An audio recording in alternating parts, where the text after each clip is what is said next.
He walked out of America's most secure naval intelligence facility, carrying a briefcase full of secrets, 1,000 classified documents, satellite photos, nuclear codes, the names of undercover agents, and he handed them all straight to Israel.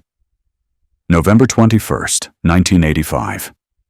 Jonathan Pollard races toward the Israeli embassy in Washington, FBI vehicles closing in. He pounds on the gates, begging for asylum. His handlers are inside, the men he'd risked everything for, the country he believed he was saving. But the gates don't open. The embassy security cameras record everything. A spy abandoned by the very nation he'd betrayed his country to protect. What they don't record is why Israel refused to save him, or what happened to those stolen secrets after they left Pollard's hands. Because declassified files now reveal something that changes everything about this story. The intelligence Pollard died believing would protect Israel ended up somewhere else entirely. Somewhere that would have destroyed him to know. He thought he was a patriot serving two nations. He discovered too late that in the world of espionage, even your allies will leave you standing in the cold. Before we uncover what really happened to those secrets, and why even today, intelligence officers study Pollard's case as the ultimate warning. Tell me in the comments, where are you watching from? I read every single one. And if you want more hidden Cold War stories that your history books left out, stories of moral choices, impossible loyalties, and secrets that shaped our world, subscribe now. Because what you're about to discover will change how you see the relationship between America and its closest allies.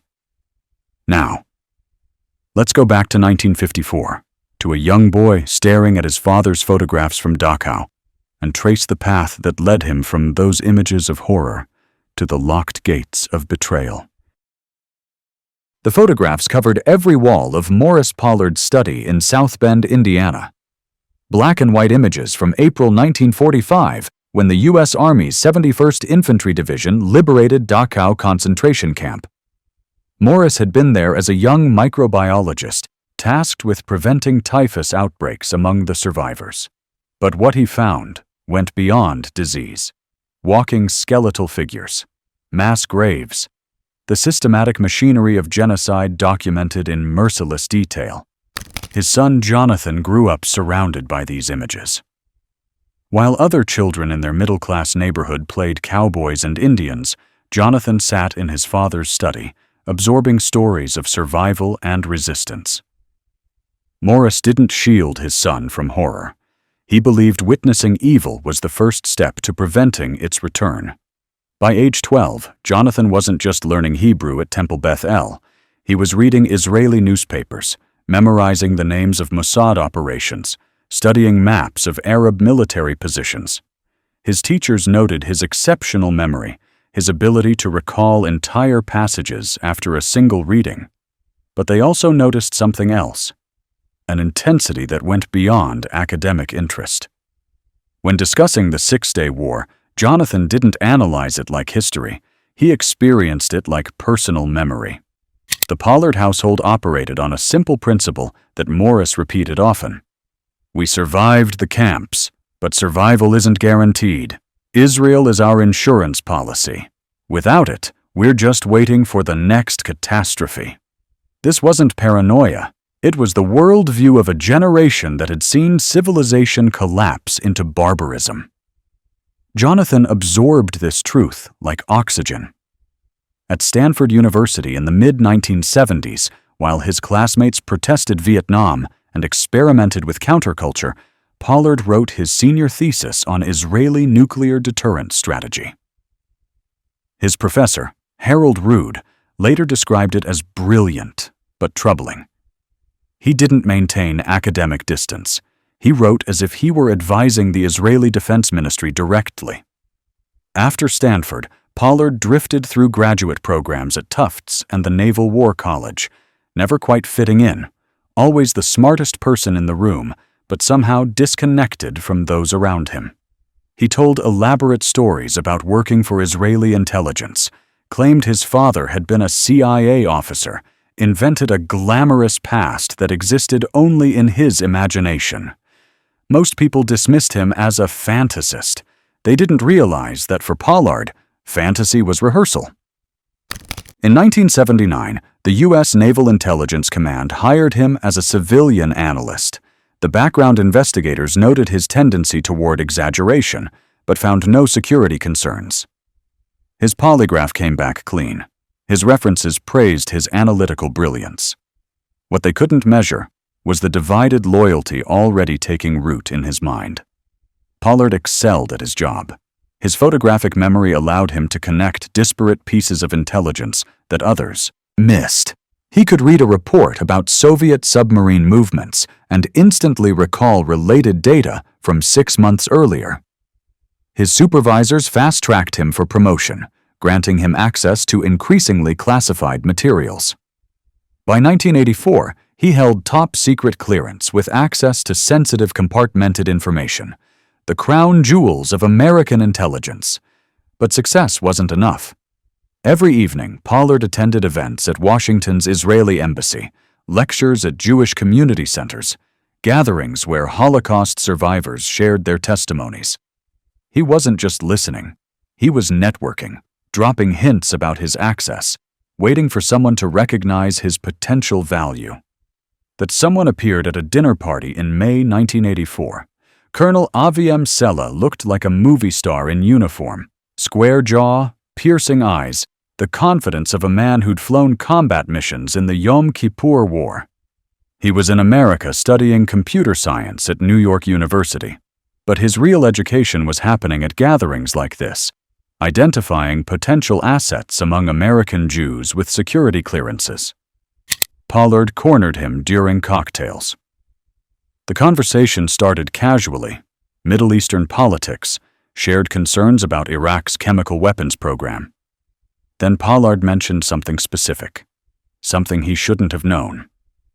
Details about satellite coverage of Iraqi facilities, the resolution capabilities of American reconnaissance systems, information that would normally require presidential authorization to share with any foreign government. Sella kept his expression neutral, but inside, alarm bells were ringing. This was either an FBI sting or an unprecedented opportunity. He excused himself, made a phone call from the embassy. The response was cautious interest. Test him. See what he can deliver. But maintain deniability. Their second meeting took place at the Washington Hilton. Pollard arrived with a briefcase that would change everything. Inside were satellite photographs of PLO headquarters in Tunisia, images so detailed you could identify individual vehicles in the parking lot. These weren't copies. They were originals, stolen directly from the Naval Intelligence Support Center. "This is what I can provide," Pollard said, spreading the photographs across the hotel bed. "Regular deliveries. Whatever Israel needs to defend itself." Sella studied the images, understanding their implications. These photographs could enable a surgical strike that would decapitate the PLO leadership. They could save Israeli lives. They could also destroy the man offering them. "What do you want in return?" Sella asked. Pollard's answer revealed the dangerous psychology driving him. "I don't want money. I want to be part of something meaningful. My entire life, I've heard about Jewish suffering, Jewish vulnerability. Now I can actually do something about it. But intelligence services don't run on idealism." Within weeks, Lakam, a secret Israeli scientific intelligence unit, took over Pollard's handling. They established protocols, payment schedules, communication methods. They gave him a monthly salary of $1,500, not enough to raise suspicions, but sufficient to create financial dependence. They promised him Israeli citizenship, a new identity if things went wrong. Most importantly, they gave him what he craved most: recognition. His handlers called him Danny, toasted his deliveries with champagne, told him he was saving Israeli lives. For a man who'd spent his life on the margins, feeling somehow incomplete in his American identity, This validation was more intoxicating than any payment. The operation escalated with breathtaking speed. Pollard would stuff documents into his briefcase during lunch breaks, walk them out of the secure facility, drive home where his wife Anne would help him photograph them. They turned their apartment into an amateur spy station. Camera equipment, copying stands, bags of classified materials waiting for processing. The neighbors thought they were just another young professional couple. They had no idea they were living next to one of the most damaging intelligence operations in American history. By the autumn of 1984, Jonathan Pollard had crossed a line from which there was no return. The monthly deliveries to his Israeli handlers had become weekly, then almost daily. He would arrive at work early, stay late, always carrying an oversized briefcase that his colleagues joked must contain his lunch for a week. They had no idea it contained America's most closely guarded secrets. The documents Pollard stole went far beyond anything related to Israel's immediate security needs. The Ra-Cian Manual, the radio signal notation system that revealed how the United States intercepted Soviet communications worldwide. Technical specifications for American spy satellites, including their blind spots and orbital patterns. Detailed assessments of Soviet nuclear capabilities that had taken decades and billions of dollars to compile. Files on American intelligence operations in countries that had nothing to do with Middle Eastern threats. His handler, Rafi Eitan, a legendary Israeli spy master who had helped capture Adolf Eichmann, knew exactly what he had in Pollard, not just an asset, but a gold mine. Eitan had run agents before, but none with this level of access or this psychological need to prove his worth. During one meeting, Pollard delivered an entire suitcase containing over 1,000 pages of classified documents. Eitan's response was telling, "Danny, you're giving us 10 years of intelligence collection in 10 weeks." Anne Pollard had become an accomplice by necessity. She would help Jonathan photograph documents through the night, their apartment reeking of developer chemicals, the bathroom converted into a makeshift darkroom. She knew this was treason, but she also knew her husband had found something he'd been searching for his entire life. A sense of purpose that transcended his mundane existence as a GS-12 government analyst. The Israelis fed this need brilliantly. During a trip to Paris in November 1984, they didn't just meet Pollard in safe houses. They took him to expensive restaurants, introduced him to senior intelligence officials who shook his hand and called him a hero. They showed him an apartment in Tel Aviv they'd purchased for his eventual escape, overlooking the Mediterranean, a place where he could live under a new identity as a respected intelligence consultant. But most seductively, they gave him context for his theft. They showed him Israeli intelligence assessments indicating that Iraq was closer to chemical weapons capability than the Americans believed. That Syria had received advanced Soviet missile systems the U.S. hadn't detected. That Pakistan's nuclear program had Israeli cities in its theoretical range. Every briefing reinforced the same message. Israel's survival hung by a thread, and only Pollard's courage stood between the Jewish state and catastrophe. What Pollard didn't know was that some of his intelligence was being used for purposes that would have horrified him. According to later CIA assessments, some of the American intelligence Pollard provided was traded to the Soviet Union in exchange for increased Jewish emigration quotas. The crown jewels of American intelligence capabilities filtered through Tel Aviv to Moscow, buying freedom for Soviet Jews with American secrets. The money increased too. By early 1985, Pollard was receiving $4,500 per month, plus bonuses for particularly valuable deliveries. The Israelis gave Anne a $10,000 diamond and sapphire ring, telling her it was a token of the Israeli people's gratitude. They paid for a honeymoon in Venice, where Pollard met with handlers between gondola rides.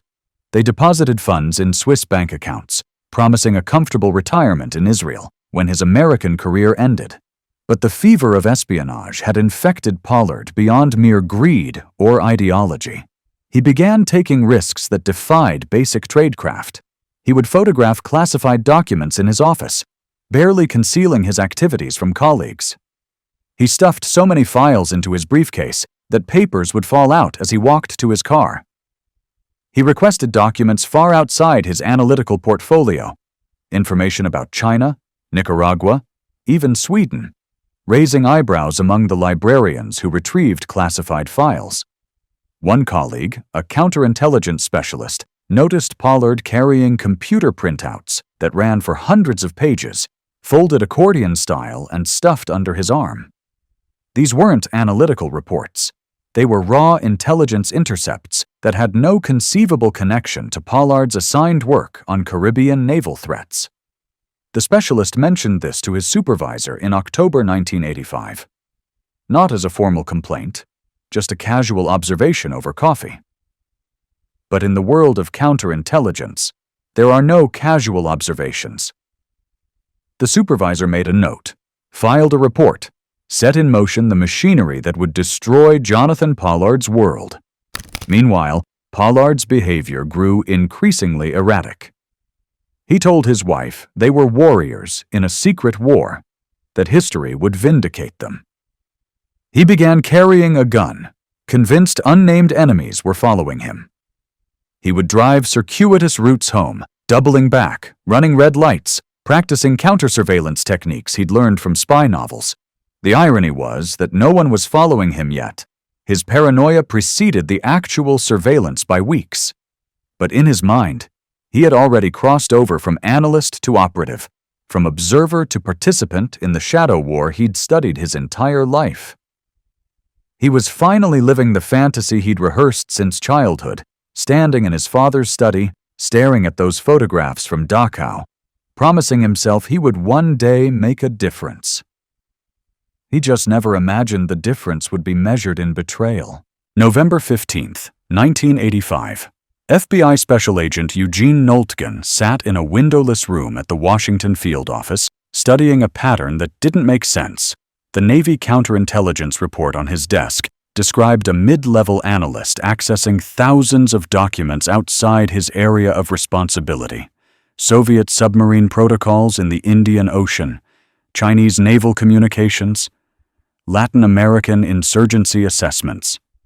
Either Jonathan Pollard was the most ambitious researcher in naval intelligence history, or something else was happening. Noltgen had investigated espionage cases before. They usually started with money problems, gambling debts, expensive divorces, sudden wealth that couldn't be explained. But Pollard's financial records showed something different. Regular deposits of a few $1,000s, just below reporting thresholds. Purchases that suggested comfort, not desperation.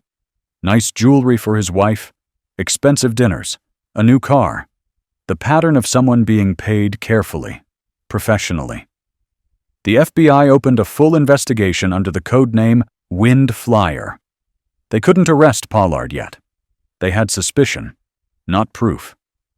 They needed to catch him in the act, identify his handlers, understand the full scope of the operation. So they watched and waited and slowly tightened the net. What they observed confirmed their worst fears. Pollard would arrive at work carrying an empty briefcase and leave with it bulging. He made photocopies of classified documents during lunch hours when the secure facility was nearly empty. He would disappear for long lunches, returning nervous and sweating. Once, an agent followed him to a car wash where he sat for an hour, apparently waiting for someone who never appeared. On November 18th, a Monday morning that started like any other, the trap was sprung. Pollard arrived at work to find Agent Noltgen waiting in the lobby. "Mr. Pollard, we need to speak with you about some irregularities in your document access." The interrogation room was designed to intimidate. No windows, fluorescent lights that hummed like angry wasps, a mirror that everyone knew concealed observers. But Pollard had rehearsed this moment in his mind 1,000 times. He remained calm, explained he was working on a special project, implied it had authorization from channels too sensitive to discuss. For 3 hours, they danced around the truth. Noltgen asked about specific documents. Pollard provided plausible explanations, The FBI agents nodded, took notes, gave nothing away. Then Noltgen played his card.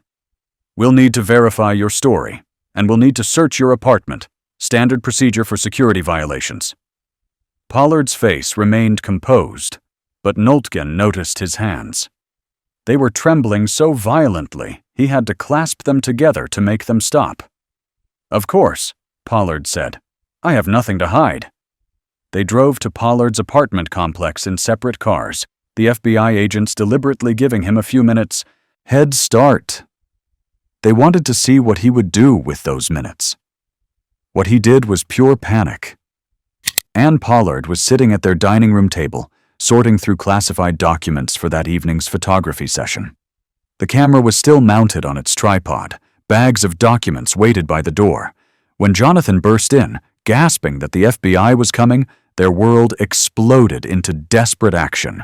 They grabbed documents by the armful, running to the bathroom, flushing papers down the toilet until it clogged and overflowed.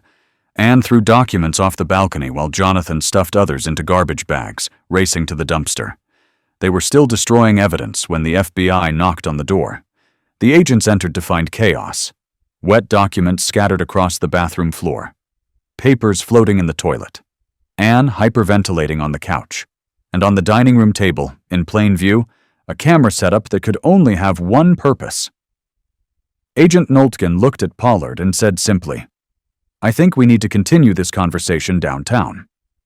But the FBI made a calculated decision. They didn't arrest Pollard immediately.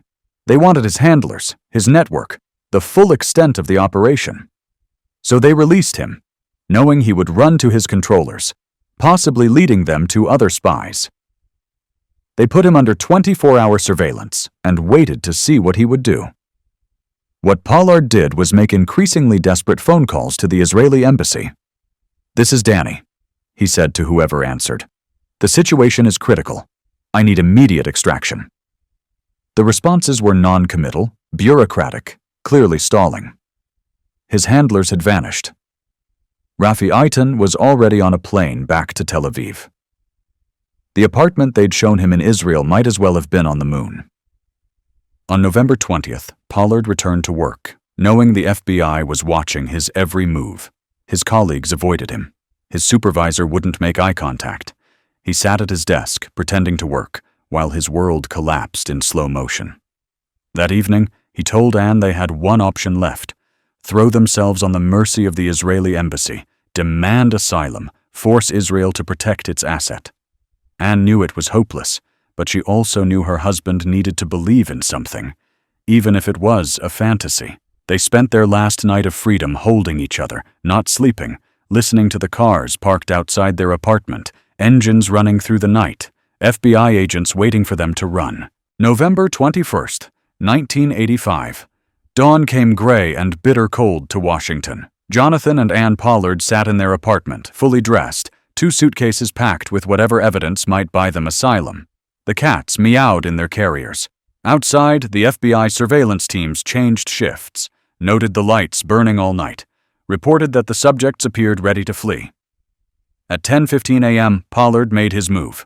He and Ann got into their green Mustang and pulled out of the apartment complex. The FBI vehicles followed at a distance, no longer bothering to hide. Pollard drove erratically through Washington's morning traffic, running yellow lights, taking sudden turns, as if he could somehow shake surveillance teams that had been watching him for days. The Israeli embassy on International Drive looked like sanctuary.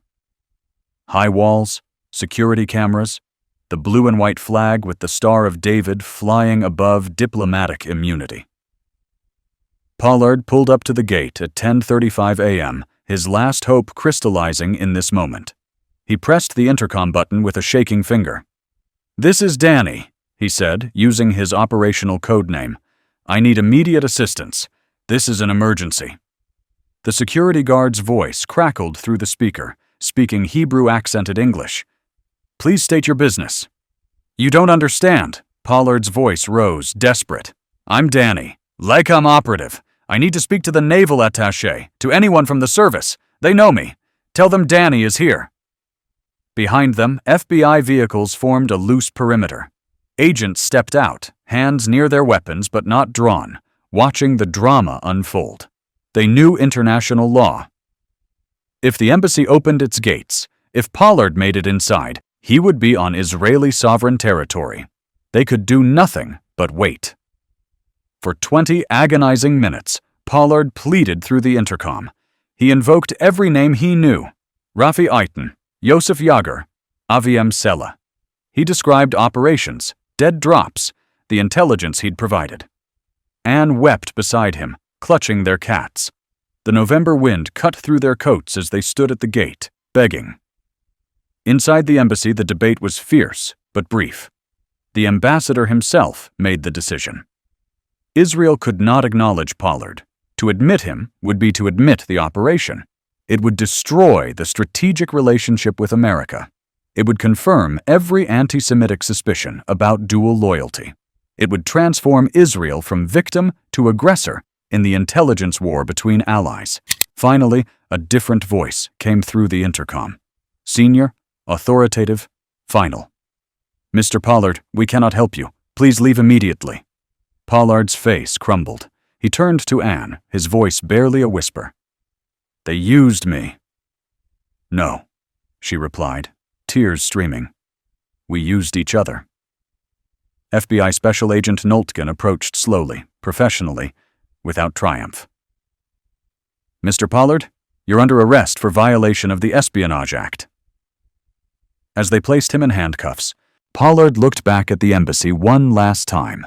The cameras were still recording. The flag still flew. But the gates remained closed, would always remain closed, a monument to the moment when ideology met reality, and reality won. The arrest made headlines worldwide. Israel initially denied everything, claimed Pollard was part of a rogue operation they knew nothing about. Then, as evidence mounted, they admitted to a regrettable affair, but insisted it was an isolated incident. American Jewish organizations were torn apart, some defending Pollard as a misguided idealist, others condemning him for confirming the worst stereotypes about Jewish dual loyalty. In the intelligence community, the damage assessment was staggering. Pollard had compromised entire collection systems that took decades to build. The National Security Agency had to assume every communication method Pollard knew about was blown. The CIA had to extract agents from countries where their covers might have been compromised. The Navy had to reconfigure its entire intelligence architecture. But the deepest damage was to trust. Intelligence sharing between America and Israel, once automatic, now required layers of approval. American Jews in sensitive positions found themselves under increased scrutiny, their loyalty questioned in ways that hadn't happened since the Rosenberg case. Allied nations wondered what other secrets America couldn't keep, what other spies might be walking documents out the door. During his initial FBI interrogations, Pollard maintained he was a patriot, serving two nations that shared the same values. When agents showed him evidence that some of his intelligence might have been traded to the Soviets for Jewish emigration quotas, he refused to believe it. "Israel would never do that," he insisted. "We're allies." The FBI agent questioning him leaned back in his chair. "Mr. Pollard, let me explain something about intelligence work. There are no allies in this business. There are only interests. Israel's interest was getting intelligence. Your interest was feeling important. America's interest is putting you in prison forever. And right now, America's interest is the only one that matters." Anne Pollard was arrested separately, charged with conspiracy to commit espionage. In her purse, agents found 70 classified documents she was preparing to smuggle to Israel in exchange for her husband's freedom. She would serve 3 years in federal prison, divorce Jonathan while incarcerated, and disappear into anonymity, another casualty of her husband's crusade. March 4, 1987. The federal courthouse in Washington filled with intelligence officials, journalists, and members of the Jewish community who had come to witness the sentencing of America's most damaging spy. Judge Aubrey Robinson had read the classified damage assessment, portions so sensitive they would remain sealed for decades. What he read transformed his usual judicial composure into visible anger. The prosecutor rose to detail the scope of Pollard's betrayal. Your Honor, the defendant compromised more than 1 million pages of classified intelligence. He revealed the entirety of America's nuclear targeting strategy against the Soviet Union. He exposed collection methods that cost billions of dollars and took decades to develop. He identified human intelligence sources whose lives were placed in jeopardy. This was not misguided idealism. This was systematic espionage that weakened America's security for a generation. Pollard's attorney, Richard Hybe, tried to frame his client as a troubled idealist. Mr. Pollard acted from a genuine, if misguided, desire to help an ally. He received minimal compensation. He believed he was preventing another Holocaust. Judge Robinson's response was devastating. Mr. Pollard betrayed his country for money, for jewelry, for the ego satisfaction of being important. He wasn't preventing a Holocaust. He was selling secrets to the highest bidder who happened to be an ally. If it had been an enemy, would the damage have been worse? I think not. The sentence, life in prison without the possibility of parole, the maximum allowed under his plea agreement, the harshest sentence ever given for spying for an ally. As the marshals led him away, Pollard turned to search the gallery for Israeli officials, for anyone from the embassy, for the handlers who had called him a hero.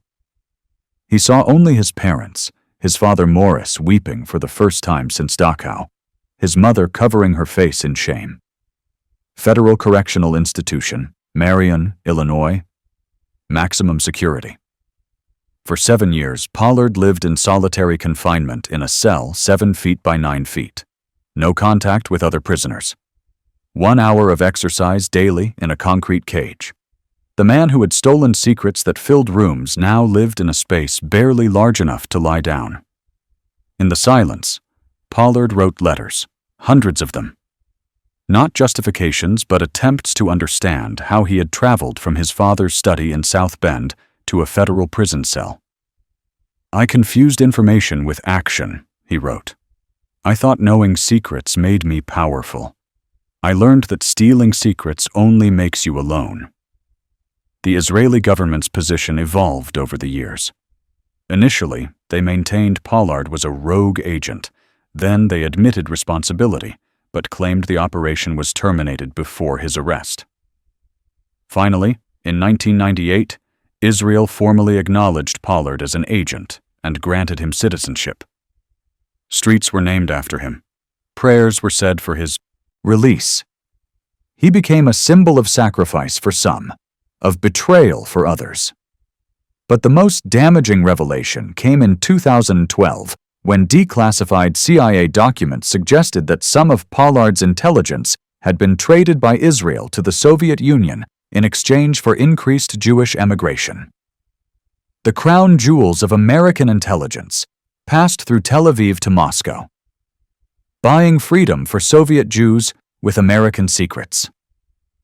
When Pollard learned of this in prison, something fundamental broke in him. He had spent decades believing his betrayal served a higher purpose.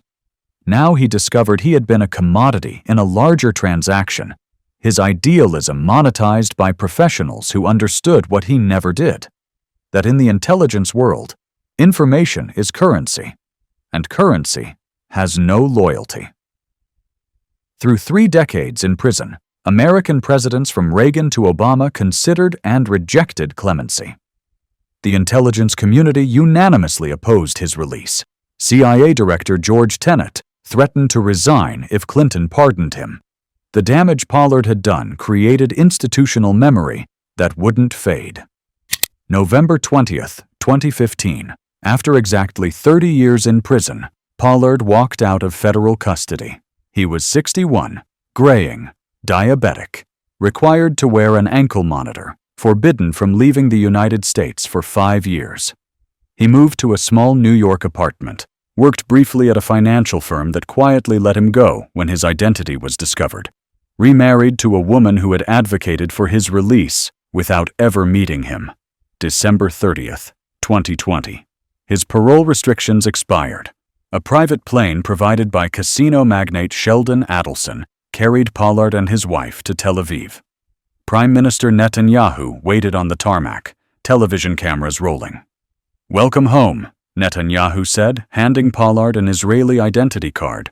But home is a complicated concept for a spy. In Jerusalem today, Pollard lives quietly, occasionally defending his actions in Israeli media, still claiming he saved Israeli lives. But his voice carries the weight of a man who learned too late the difference between loyalty and betrayal, between serving a cause and being consumed by it. At the Israeli embassy in Washington, the gates where Pollard once begged for asylum remain standing. The protocol written after his arrest remains in force. No protection for assets, no acknowledgement of operations, no exceptions. Because even among allies, the moment you open the door to one betrayal, you invite them all inside. Jonathan Pollard spent his life trying to serve two masters, only to discover he had served neither. He remains forever frozen in that November morning, standing at closed gates, learning that in the end, every spy stands alone.